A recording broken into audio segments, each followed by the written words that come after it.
श्री महाप्रज्ञ गुरवे नमः।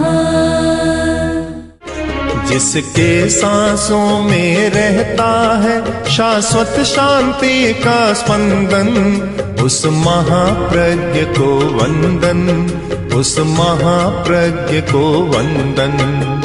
सत्य अहिंसा अनेकांत को अर्पित जिसका तन मन, उस महाप्रज्ञ को वंदन, उस महाप्रज्ञ को वंदन। जिसके सांसों में रहता है शाश्वत शांति का स्पंदन, उस महाप्रज्ञ को वंदन, उस महाप्रज्ञ को वंदन।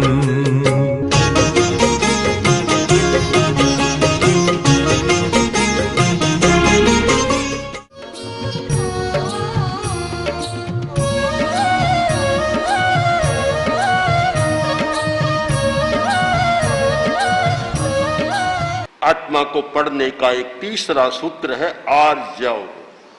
आर्जव ऋजुता, सरलता। सरलता को भी हमें समझना है और उससे हम भाव विशुद्धि के द्वारा समझ सकते हैं।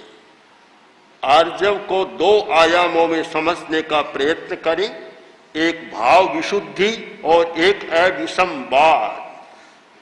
भाव विशुद्धि, मन सामने आ जाता है, वाणी सामने आती है, शरीर की चेष्टा भी सामने आती है, पर भाव हमारे सामने नहीं आता।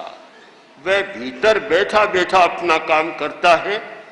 सेनापति रणभूमि में नहीं, अपने कंट्रोल रूम में बैठा संचालन कर रहा है और सेना सामने आ रही है। भाव हमारे भीतर रहता है। वह काम लेता है अपने कर्मचारियों से।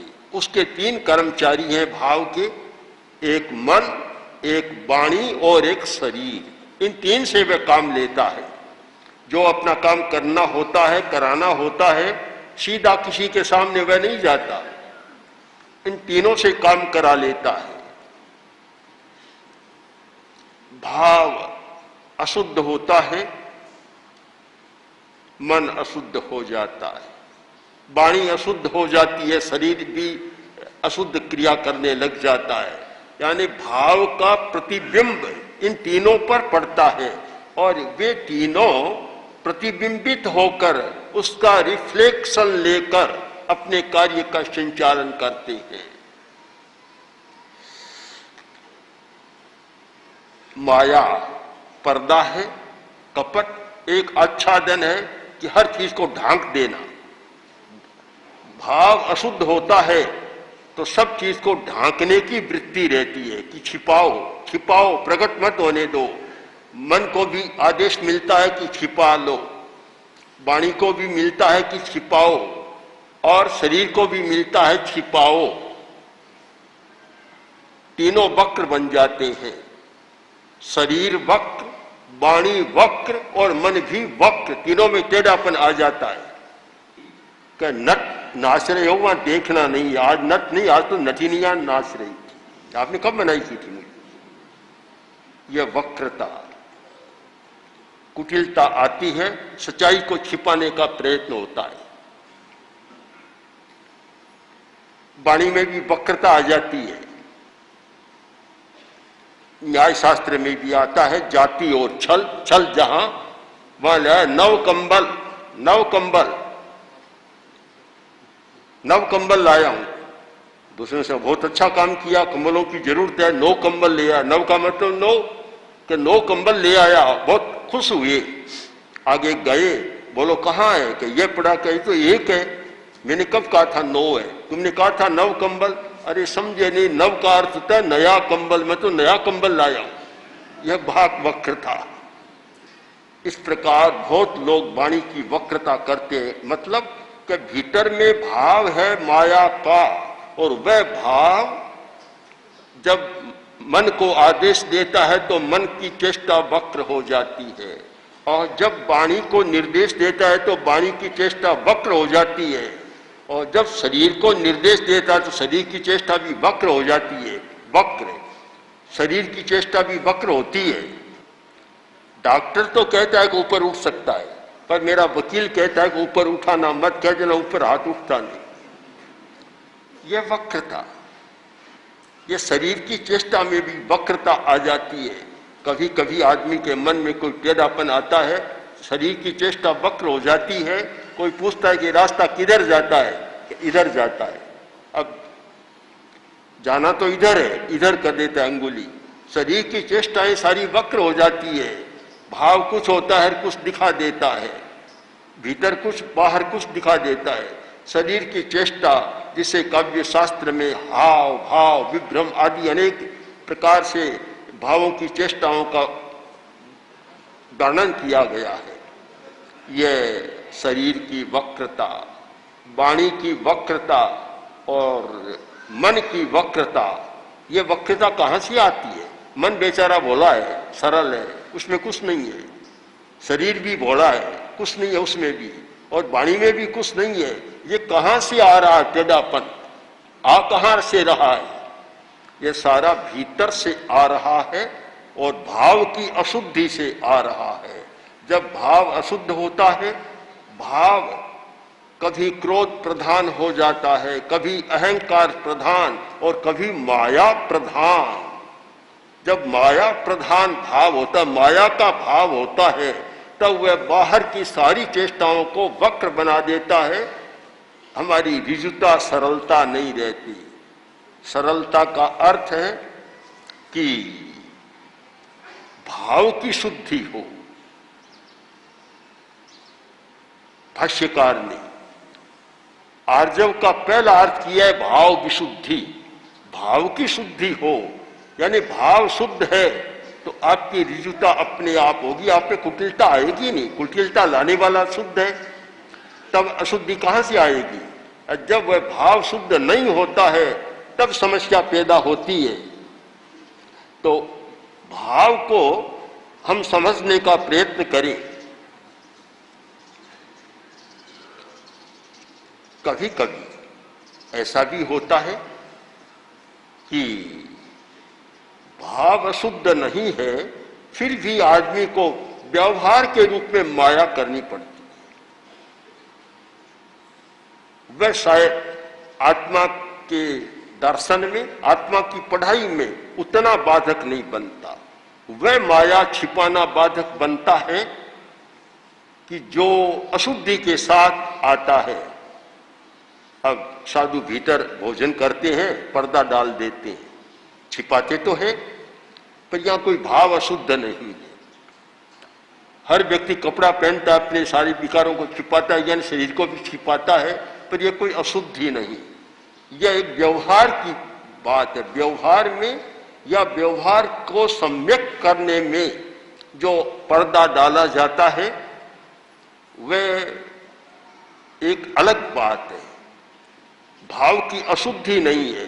हमें समझना, जहां भाव अशुद्ध है वहां छिपाने की बात आती है, वहां आत्मा की पढ़ाई में बाधा आ जाती है। हमारे भाव अशुद्ध न हो। स्त्रियों ने भी पर्दा शुरू किया था, आज भी कहीं कहीं है। एक परिस्थितिवश किया था कि जब वह मेला लगता था और समस्याएं आई थी, तब पर्दा डालने की प्रथा भी चली। पहले भी चली थी, पहले भी चली, एक परिस्थितिवश चली, किंतु उसके पीछे कोई भाव अशुद्धि की बात नहीं थी। भाव अशुद्धि जहां हो वहां समस्या पैदा होती है। कभी कभी व्यवहारिक समस्या को सुलझाने के लिए भी छिपाने की बात आती है, पर वहां कोई भाव अशुद्ध नहीं होता। एक समस्या हुई पैदा, दो भाई,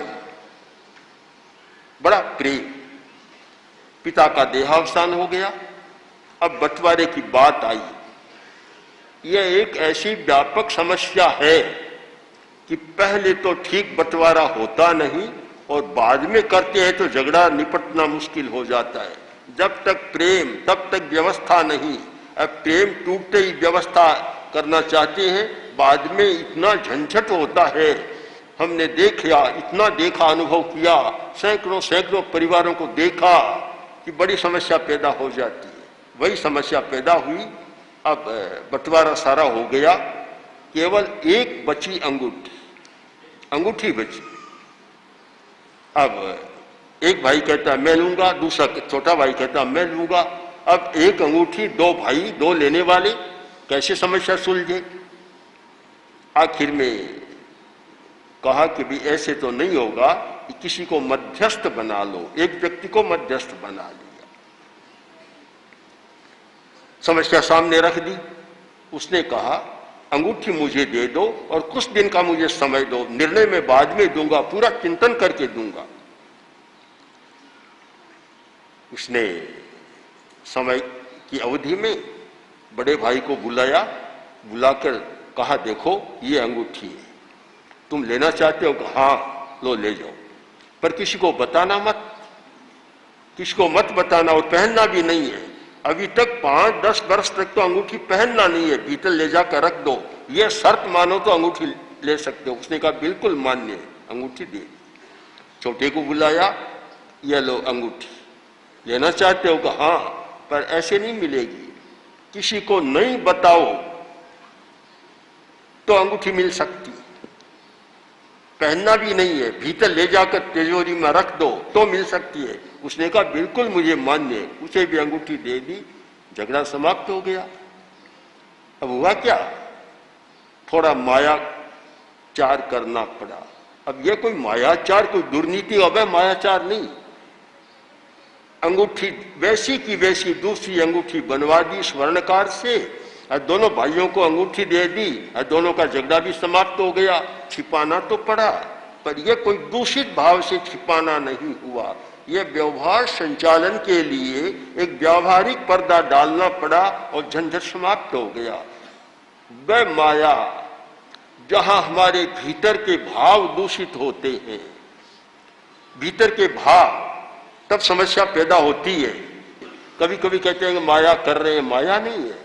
जहां भाव की अशुद्धि होती है, भीतर का भाव अशुद्ध है, और वह अशुद्ध भाव से जो आच्छादन छिपाने की बात आती है, चाहे वह मन की वक्रता, चाहे वाणी की वक्रता, चाहे शरीर की वक्रता, वहां माया होती है, आर्जव नहीं होता। यदि हमें आत्मा को पढ़ना है, आत्मा को पढ़ना है, तो आर्जव का विकास करना जरूरी है। यानी हमारी भाव, भीतर का जो भाव है वह अशुद्ध न रहे, अशुद्ध भाव नहीं होना चाहिए, भीतर में पवित्रता रहे, भावों की पवित्रता, तो फिर मन, वाणी, शरीर तीनों सरल रहेंगे, उनमें कोई कुटिलता नहीं आएगी। इनमें जो कुटिलता आती है, चाहे वाणी की कुटिलता, चाहे शरीर की कुटिलता और चाहे मन की कुटिलता, वह भाव के द्वारा संप्रेषित आरोपित कुटिलता आती है। इसलिए भाव शुद्ध रहे, यह आर्जव का एक अर्थ है भाव विशुद्धि। और जब यह आर्जव आता है तो धर्म की चेतना जागती है। धर्म कब आता है कि आत्मा शुद्ध होती है, तब धर्म आता है। उत्तराधीन सूत्र का सुंदर वक्तव्य है कि धम्मो शुद्धस्य चित्तई, धर्म पवित्र आत्मा में ठहरता है। तब फिर प्रश्न हुआ कि आत्मा में शुद्धि कैसे आती है, कि सो ही उज्जुई भूयस्य, ऋजुता से शुद्धि आती है। जिसमें ऋजुता है, सरलता है, उसमें शुद्धता आती है, शुद्धता आती है, वहां धर्म ठहरता है। यानी आर्जव के बिना धर्म नहीं ठहरता। हर बात छिपाने की आचार्य भिक्षु ने शील के नवबाद में एक सुंदर प्रसंग दिया है। एक व्यक्ति ने बहुत खा लिया, अब खा लिया, अब पेट में दर्द हुआ, आंतें फटने लगी, अफारा आ गया, पेट फटने लगा। वैद्य को बुलाया, वैद्य ने नाड़ी देखी, और कुछ तो दोष नहीं है नाड़ी में। लगता है तूने ज्यादा खा लिया, नहीं बेटी महाराज मैंने ज्यादा खाया नहीं। अब छिपाता है, बता नहीं मैंने ज्यादा खा लिया। अब अपनी लोलुपता को छिपाने के लिए कहता है कि लगता है कोई हवा लग गई है। बहुत बार कहते हैं कि कोई भूत लग गया, कोई हवा लग गई, वह लग गई, मूल बात तो छिपा लेते हैं, ऊपर का आरोपण करते हैं। ये आरोपण है, ये आत्मा की पढ़ाई में बाधक है, आत्मा को जानने में बाधा डालता है। हमारी भाव विशुद्धि रहे। आर्जव का दूसरा अर्थ है अविसंवाद। अविसंवाद, विसंवाद न हो, कुछ कहा कुछ किया, एक बात नहीं, गलत बात कह दी, विसंवाद कर दिया, कहा यह काम करना चाहिए और खुद नहीं करता है। ये जो विसंवाद यानी विपरीत संवाद मिलता है, एक सा संवाद नहीं मिलता, संवाद एक जैसा नहीं, विपरीत होता है। अपने लिए कुछ, दूसरे के लिए कुछ, एक के लिए कुछ, दूसरे के लिए कुछ। ये जो विसंवादिता है, कथनी करनी का अंतर है, यह बहुत घातक होता है, आत्मा की पढ़ाई में बहुत बड़ा बाधक बनता है, बाधा डालता है। यह प्रश्न तो आम प्रश्न है कि समानता नहीं रहती। एक व्यक्ति किसी सन्यासी के पास बहुत जाता था, फिर जाना उसने बंद कर दिया। मिला, हमने पूछा तुम तो बहुत जाते थे, अब क्या हो गया? अब मैंने छोड़ दिया। क्यों छोड़ा? क्यों छोड़ा? कि मुझे यह अनुभव हो गया कि व्यास पीठ पर बोलते हैं तब एक बात होती है और जीवन में देखता हूं तो दूसरी बात मिलती है। मैंने छोड़, ये विसंवाद यानी प्रवचन स्थल पर उपदेश देते समय, प्रवचन के समय एक बात कहते हैं और जीवन में वह बात होती नहीं है, स्वयं की बात नहीं होती है। ये विसंवाद, ये विसंवाद भी भाव की अशुद्धि के कारण, माया के कारण आता है। माया रहती है, ये माया राजनीति में तो चल सकती है, पर आत्मा की पढ़ाई में यह नहीं चल सकती। वहां इसका उपयोग नहीं हो सकता, वहां यह बाधक बनती है। राजनीति के लिए तो कहा जाता है, चर्चिल के बारे में कहा जाता है कि चर्चिल तो बहुत कुशल राजनीति के तो थे ही, और वे कहते थे कुशल राजनीतिज्ञ कौन होता है कि सुबह एक बात कहता है, दोपहर में दूसरी बात कहता है और सांझ को तीसरी, और प्रमाणित कर देता है कि मैंने सुबह कहा वह भी ठीक था, दोपहर में कहा वह भी ठीक था और अब कह रहा हूं वह भी ठीक है। सारी बात को बदल देता है, कुशल राजनीतिज्ञ माना जाता है। किंतु धार्मिक तो ऐसा कुशल नहीं होता, ऐसा करने वाला धर्म के क्षेत्र में तो अकुशल माना जाता है। कुशल धार्मिक नहीं हो सकता। कुशल धार्मिक वह होगा जो बात सुबह कही वही बात दोपहर में, वही बात सांझ को, एक ही बात, फिर बदलने की बात नहीं कि सुबह एक बात कहे, दोपहर में दूसरी, शाम को तीसरी कही।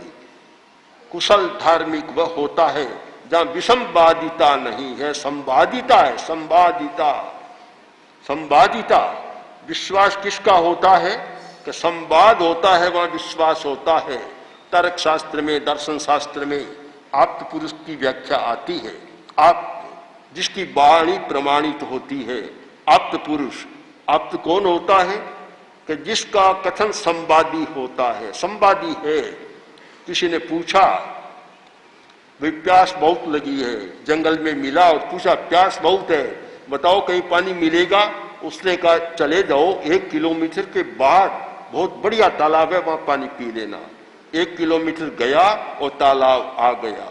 बस संवादी बात हो गई, संवादी बात। और कहीं कहीं विसंवादी बात भटकाने के लिए होती है, तो विसंवादी बात होती है रास्ते में 10 किलोमीटर तक तो पानी का नाम नहीं, किंतु चक्कर डालने के लिए, भटकाने के लिए कह देता है देखो इधर चले जाओ, इधर तुम्हें पानी मिल जाएगा। चलता ही चला, चलता ही चलता गया, कि पानी का नाम भी नहीं आया। मिला तो पूछा आपने क्यों किया, कि मेरे मन में तुम्हें भटकाने की बात आ गई।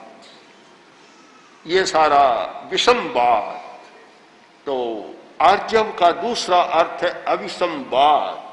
विसंवाद न होना, संवादिता रहे बराबर। और ये बहुत बड़ी अपेक्षा है समाज में, व्यवहारिक जीवन में। जहाँ विसंवादिता आती है, जहाँ संवाद नहीं होता, एक बात से दूसरी बात का मेल नहीं होता, समस्या पैदा हो जाती है। हर आदमी अपेक्षा रखता है कि संवाद, सही संवाद मिले, संवाद सही मिले। कभी कभी ऐसा होता है, हमारे पास भी संवाद आता है, एक आता है, दूसरा आता है, दिन में 2-4 आ जाते हैं और विसंवाद आ जाता है। एक कहता है कि नहीं वह सब ठीक हो रहा है, और एक कहता है नहीं गलत हो रहा है। जहाँ आपस में झगड़े संस्थाओं के चलते हैं, वहाँ यह विसंवादिता आ जाती है। यह भी भाव अशुद्धि के कारण। तो आर्जव के 2 लक्षण बतलाए गए, 2 परिभाषाएं समझ लो। एक भाव विशुद्धि है, दूसरा अविसंवाद। जो व्यक्ति आत्मा को पढ़ना चाहे, उससे आर्जव का अभ्यास करना जरूरी है। यानी भाव विशुद्धि रहे, निरंतर ये चिंतन रहे कि मेरे भाव में कलमशता न आए, मलिनता न आए, भाव मेरा पवित्र रहे। वह अंतर जगत का साक्षी है, अंतर जगत का देवता है भाव हमारा, भीतर बैठा है। सीधा हमारा संपर्क नहीं होता भाव के साथ, मन के साथ सीधा संपर्क हो जाता है, वाणी के साथ तो होता ही है, शरीर के साथ भी संपर्क सीधा होता है, पर भाव के साथ सीधा संपर्क नहीं होता। वह बाहर कभी आता ही नहीं है, बाहर आने का साधन भी नहीं है। वह तो अपने 3 माध्यमों से ही काम सारा चलाता है, और उन माध्यमों से चलाता है। तो हम प्रयत्न करें कि मन शुद्ध हो, वाणी शुद्ध हो, शरीर शुद्ध हो, यह प्रयत्न करें। इससे पहले हमें यह प्रयत्न करना चाहिए कि भाव विशुद्धि हो। अगर भाव शुद्ध नहीं है, आप मन को पवित्र बनाना चाहें, कभी नहीं बनेगा। न वाणी पवित्र बनेगी, न शरीर पवित्र बनेगा, न शरीर की वक्रता मिटेगी। आप भाव विशुद्धि की साधना करें कि जो हमारी आंतरिक भाव है, वे भाव नकारात्मक न बने, निषेधात्मक न बने, विधायक रहे, पॉजिटिव रहे, नकारात्मक न बने। यह साधना करें। अगर आपका भाव विधायक है तो मन, वाणी, शरीर तीनों आपका साथ देंगे, तीनों अच्छे बन जाएंगे। और भाव आपका नकारात्मक है, न मन अच्छा रहेगा, न वाणी अच्छी रहेगी, और न शरीर अच्छा रहेगा। हम अगर समस्याओं पर विचार करें, चाहे पारिवारिक समस्या, चाहे व्यक्तिगत समस्या, चाहे संस्थागत समस्या, सारी क्यों होती है कि नकारात्मक भाव आया, समस्या पैदा हो जाएगी। भाव आ गया तो इसको हटाना है, मुझे अध्यक्ष बनना है, वहां भी भाव अशुद्ध आया, सारी समस्या पैदा हो गई। जहां दूसरे के बारे में कुछ आया कि इसको बिगाड़ना है, नष्ट करना है, समस्या पैदा हो गई। ये सारा कौन कर रहा है? भीतर बैठा कर रहा है। इसलिए हम भाव के प्रति जागरूक बने तो आत्मा की पढ़ाई के लिए सबसे अच्छा उपाय, तीसरी कक्षा का उपाय, वह है आर्जव। पहले 2 भी याद रखें। पहला सूत्र है क्षमा, दूसरा सूत्र है मार्दव, मृदुता, और तीसरा सूत्र है आर्जव। अगर इन सूत्रों का अभ्यास करें तो आप आत्मा की पढ़ाई कर सकते हैं, और अभ्यास करते करते आत्मा का साक्षात्कार भी कर सकते हैं। इसलिए आर्जव पर हमें बहुत गहराई से चिंतन मनन करना है। ओम श्री महाप्रज्ञ गुरवे नमः। गुरवे नमः, गुरवे नमः। ओम श्री महाप्रज्ञ गुरवे नमः। ओम श्री महाप्रज्ञ गुरवे नमः।